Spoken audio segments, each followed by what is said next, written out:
Boy, did I not expect the backlash we got from that Nina Turner interview. I really didn't expect it. And I'm a big boy. I could take it. If people didn't like my performance, that's fine.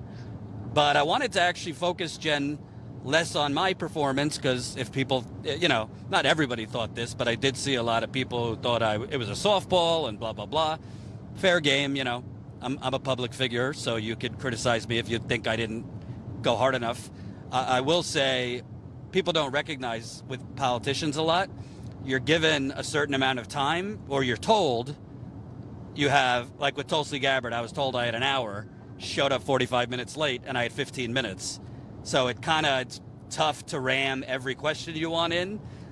There might be certain things you want to challenge somebody on, but during the interview, you have to kind of make split-second decisions like, well, if I challenge her on this, it's going to monopolize the whole time I have, and I'm not going to be able to ask anything else. So that was kind of going on. I thought I had a half hour, but I think they started wrapping me in like 15 minutes. But anyway, it's fine if you thought, if for anyone that thought it was too soft or whatever, that's okay.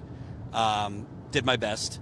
But to me, what I wanted to talk about and what the three of us have been talking about off camera is what I really think has become a kind of a dangerous mentality among a lot of progressives. And I started seeing it creep in, frankly, when Bernie dropped out in 2016 and endorsed Hillary.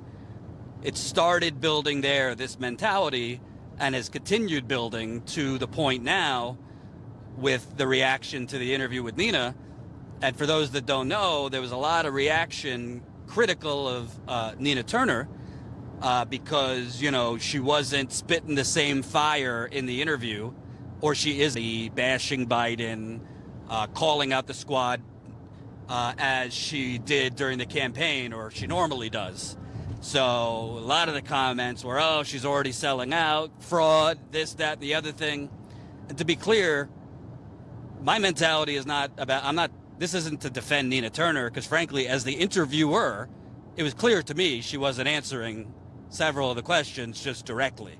I mean, that's clear. I asked her straight up, if you were in Congress right now, would you vote for this infrastructure package, which started out at $2.2 trillion, which was already insufficient? I mean, experts are saying you need $10 trillion to really tackle the climate catastrophe. But now Biden, in the, obsession and fetish with bipartisanship with extremists, now it's down to $1 trillion. So I just asked her simply, would you vote for it? I mean, she didn't give a direct answer. People were mad I didn't use the term forced to vote. Apologies. But I basically asked her, would you leverage your vote, this and that? She clearly didn't want to answer directly. So, this isn't to criticize people who were saying she's not being direct, because you're right, she wasn't.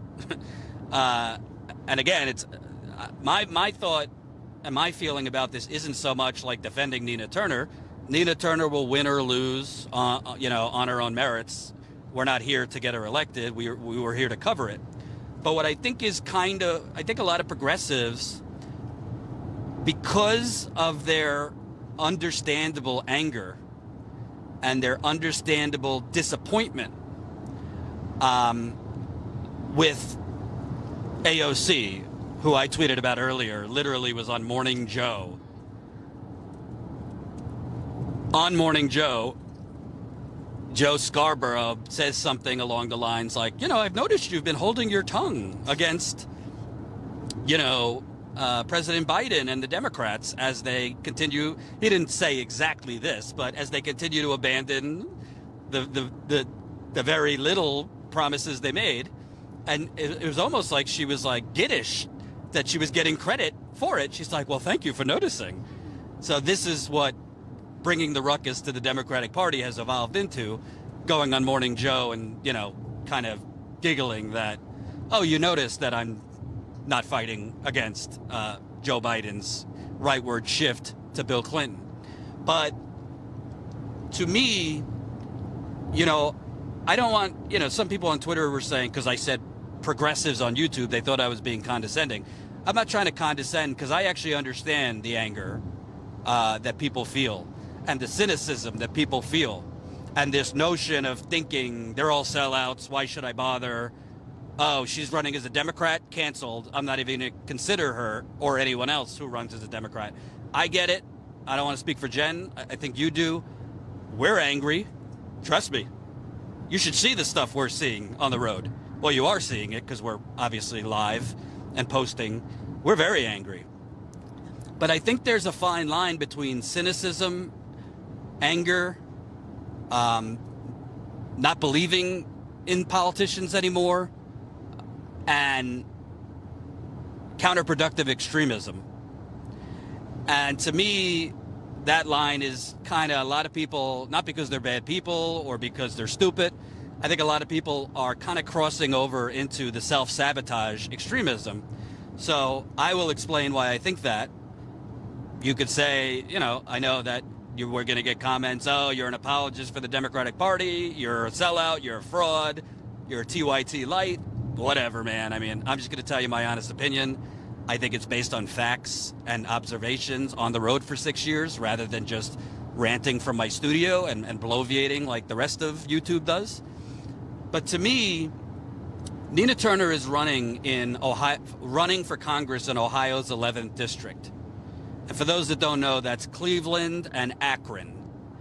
Cleveland is one of the poorest big cities in America. I think it ranked #1 among poorest big cities in America. Akron is poor too. We didn't get a chance to go because we were covering other things too. Akron has a lot of homelessness, so does Cleveland. So Marcia Fudge, who is now the Secretary of Housing and Urban Development, she was the longtime congressman in this district. The reason the election's open is because Biden named her HUD secretary. She won her re-election in 2020. She got 80% of the vote. 80% of the vote. That district is one of the bluest districts in the country. If you win the primary, you've won the general. Republicans don't win in that district. Marcia Fudge is she's an establishment Democrat. That's why Biden picked her as HUD secretary. So I think a lot of people who are responding to the Nina interview are attacking her. I think subconsciously they're attacking her because they saw one Nina on the campaign trail for Bernie. They saw one Nina, you know, during the general saying Biden is we got a choice between, I don't know what she called Trump and like a shit sandwich, referring to Biden. So they see one Nina, which I think is the authentic Nina, and then they're seeing this current candidate Nina, who is clearly straddling the line and trying to build a coalition so that she's not pushing away this predominantly African-American citizens in this district that like the Democratic Party and are like Nina. That's why she's up in polling big, but might not be receptive to the message the Democratic Party is corrupt and this, that, and the other thing. So to me, it comes down to two things. Number one, would people prefer, if they had a choice, somebody like, and it's not just about Nina Turner, replace Nina Turner with anybody else in a specific district, right? Would people prefer Nina Turner in interviews, in ads, in her campaign, going scorched earth, attacking the Democratic Party, attacking Biden, calling out the squad, this, that, the other thing, so that she's, consistent. Some might say pure, some might say righteous, whatever. And then the inevitable happens where her main opponent, who is just endorsed by Hillary Clinton, and by the way, there's other establishment national endorsements on their way. Probably Pelosi and others are going to endorse her because they don't want Nina Turner in Congress. Would you prefer essentially having your progressive itch scratched? I don't mean that to be condescending, but that's basically what it is. Would you prefer to have your progressive itch scratched and see the Nina you saw for the last 5 years, and then the attack ads start running against her that she's not a Democrat, she hates the Democratic Party, blah, blah, blah, blah, blah. I'm sure they'll come up with other things, and she probably lose the election. I mean, that's really, at the end of the day, what it comes down to. Because I saw some people on Twitter, Jordan, it's time people run as radicals. It's the radicals and true leftists, blah, blah, blah, blah, blah. Okay, that's fine. But there's realities on the ground. And the reality is, in a 6-month campaign, Nina Turner or anyone else is not going to change the brainwashing, the manufacturing of consent, the on-the-ground generational mindset of voters, in this case, majority black voters in Cleveland and Akron. She's not going to turn them over in 6 months that the Democratic Party is corrupt, that the Democratic Party is abandoning you, that the Democratic Party is why you have all these issues with health care, jobs, this and that. That's not going to happen. And it's insane to expect one candidate to do that. That's more of a presidential campaign. That's more of, I think, what Bernie was tapping into, even though a lot of people are disappointed now with Bernie, including myself. But I saw one person tweet, you know, she should be ranting against the oligarchy and the Democrats. The people in this district, they don't think about the oligarchy. They're thinking about their jobs. They're thinking about their health care. Oligarchy is a term, not that they're uneducated, but they're not political diehards like you and I that watch all these shows and know their stuff, this and that. So to me, if Nina Turner has to straddle the line between placating and wooing traditional normie Democrats, which I think Bernie, frankly, did a bad job in doing. I think he had opportunities to woo older Democrats that tend to be more on the Hillary train or the Biden train. He had the opportunity to do it. He didn't change his message whatsoever. We're not talking about changing your policies. We're talking about changing your message, tweaking your message.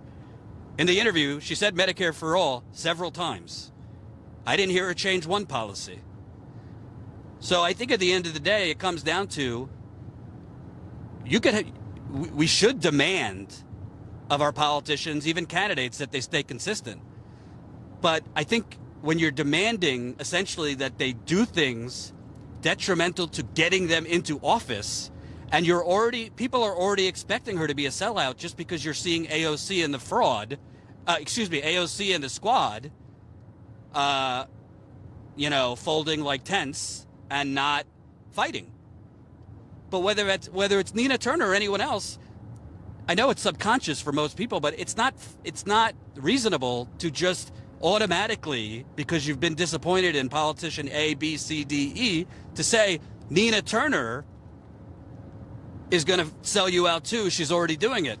Let her get into office and see what she does.